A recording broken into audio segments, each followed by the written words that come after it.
Hi there, I'm Paul Belflem, and this is Industrial Organization. This presentation is about coordinated decisions by competing firms. This is what we want to understand. We want to see what are the effects of this coordination of decisions, and thereby we also want to identify the main differences between explicit collusion and mergers. Right, so this week we talk about collusion, and collusion, as we will see, can be either explicit or implicit. This is what we call tacit collusion. Next week we will talk about mergers.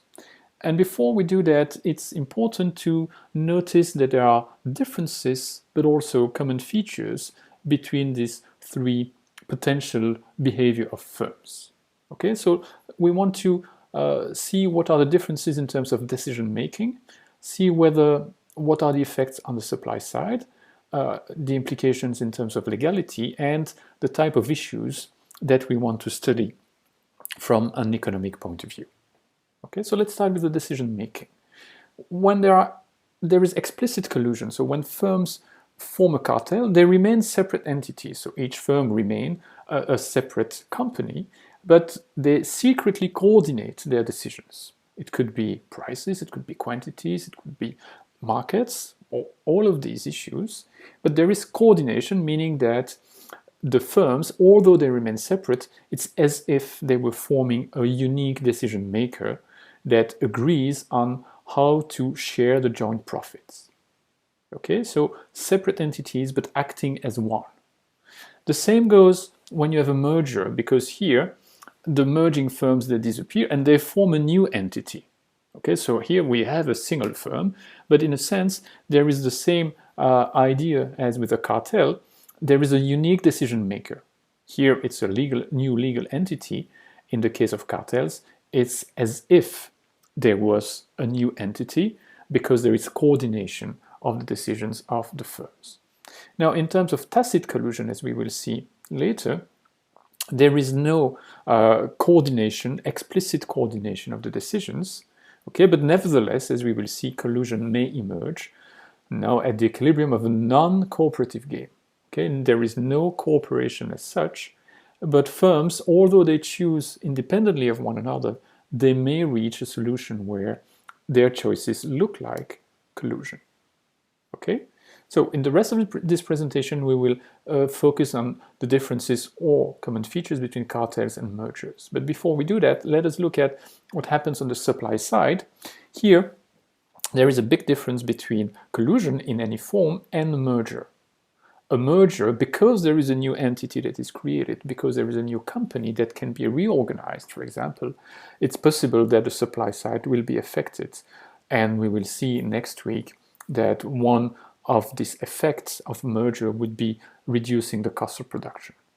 Okay? Now, when you talk about tacit collusion and about explicit collusion, there is no such effect. Firms remain completely separate. Whether they explicitly coordinate the decisions or not doesn't make a difference. You don't have the creation of a new company, and so there is no way the supply side could be affected.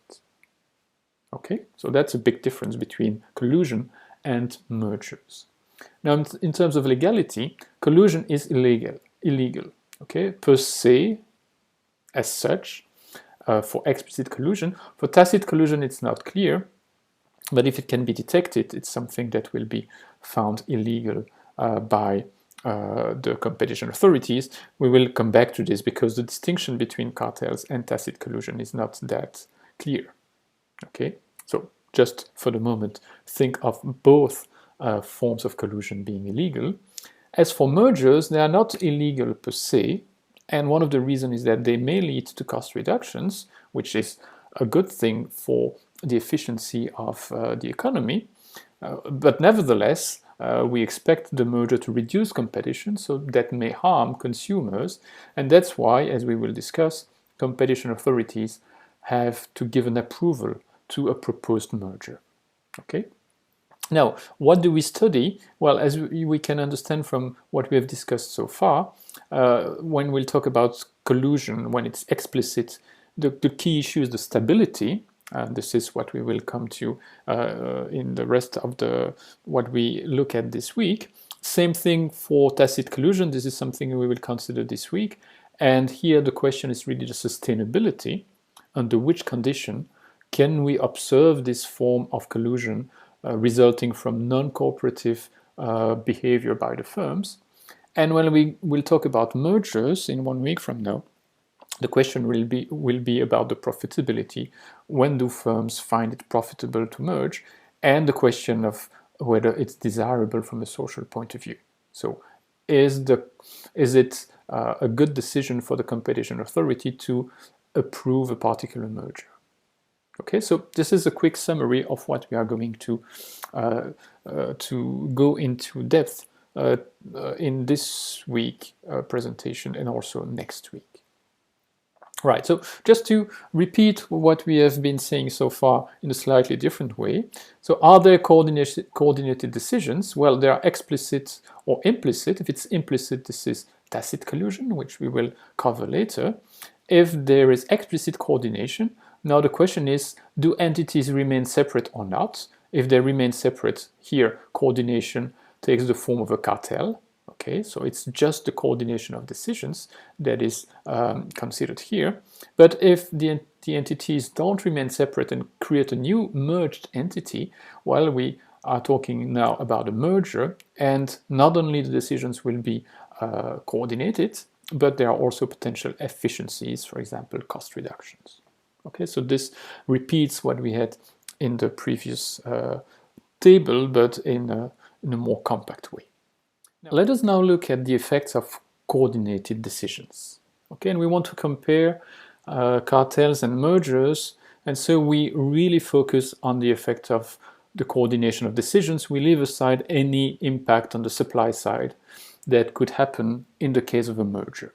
Okay, so we suppose that there is no gain in efficiency, and we really focus on the coordination of decisions among what we call the insiders. So think of some firms in the industry which decide either to form a cartel or to merge, right?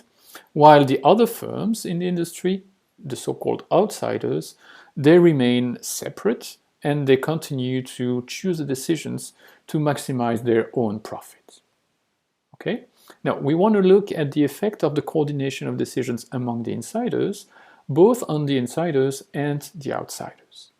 Okay, and we do so for two scenarios, according to which it's quantity or price, which is the variable of choices by the firms. Okay, so an industry, remember, may best be represented by quantity competition or by price competition, depending on the circumstances.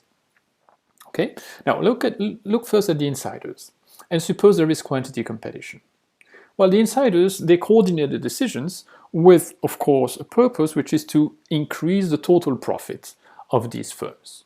Okay, and how can they increase total profit? Well, they certainly want to reduce the competition among them. Okay, now how do you reduce competition among firms when firms compete in quantities? Well, you want to reduce the total quantity you put on the market, because thereby you will increase the price and increase profits. Okay, so if you're not convinced, just think of the famous OPEC cartel, the cartel of the oil-producing countries. Well, you probably have heard many times that these countries, when they meet and try to make an agreement, what they decide is to reduce the quantity of oil that they put on the market so as to increase the price of oil. Okay, so reduction of competition among the insiders drives them to reduce the total quantity they put on the market. But now, what happens with the other firms, these outsiders? How do they react? Well, we know how they react, because we know that under quantity competition, we have strategic substitutes, okay, which is to say that the reaction functions have a negative slope, or still in other words, then that when a group of firms decides to reduce its quantity, the other firms react by increasing their quantity. Okay, so we'll see later what that means for the profitability of coordinating their decisions. We may already understand that this is not a good news for the insiders if the other firms increase their quantity, But now we just ask what happens for consumers, and without entering into the details, you may understand that it's still, although there is an increase in quantity here, in general, the decrease in quantity of the insiders will be larger than the reaction of the outsiders, and so the total quantity on the market will be reduced, which is bad news for the consumers. Let us now turn to price competition. We have similar reasoning, but remember here that with price competition, we've got strategic complements, with the reaction functions having now a positive slope, which is to say that if one firm is expected to increase its price, the reaction of the other firms is to increase as well their price. And this is what happens here. The insiders, they want to reduce competition among themselves, and they do so by increasing prices. Okay, so they have much less incentive to lower their price to try and gain market shares against other firms, because these other firms now belong to the same cartel or to the same merger, and so they realize that they can reduce competition by just increasing prices. Okay, this is of course bad news for consumers, and the second bad news is that the outsiders now will react in the same way by increasing their price. Okay, so we are sure here that the consumer surplus will decrease, that the consumers will suffer, because there are two reasons for which prices across firms will increase. Okay? Now, what is the profitability of explicit coordination, either in a cartel or in a merger? And remember, we suppose here that the merger has no impact on costs. Okay? Well, there are two opposing forces. On the one hand, the objective for these firms, the insiders, is to reduce competition among them. Okay? And this is, of course, a way to increase the total profits. So this is what makes coordination profitable for them. But as we just saw, there is also the strategic reaction of the outsiders that has to be taken into account. Okay? And here, as we just discussed, there is a main difference between quantity and price competition. Under quantity competition, the outsiders react in a way which is detrimental to the insiders, because they will increase the quantity, which reduces the total profit of the insiders. Okay, so that may make the explicit coordination not as profitable as we would think, just focusing on this first force here.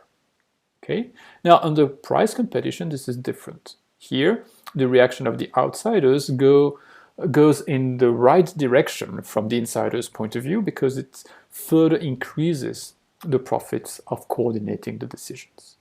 Okay, so keep that in mind. We will return to this when we talk about mergers later on.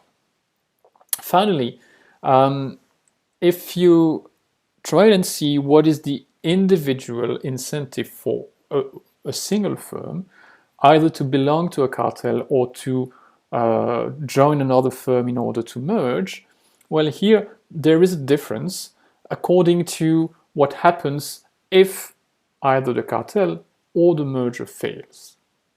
Okay, in the cartel, which we will discuss this week, we will assume, and certainly under this scenario of simultaneous formation of a cartel, that if one firm doesn't join the cartel, then the cartel still comprises the other firms which want to be part of the cartel.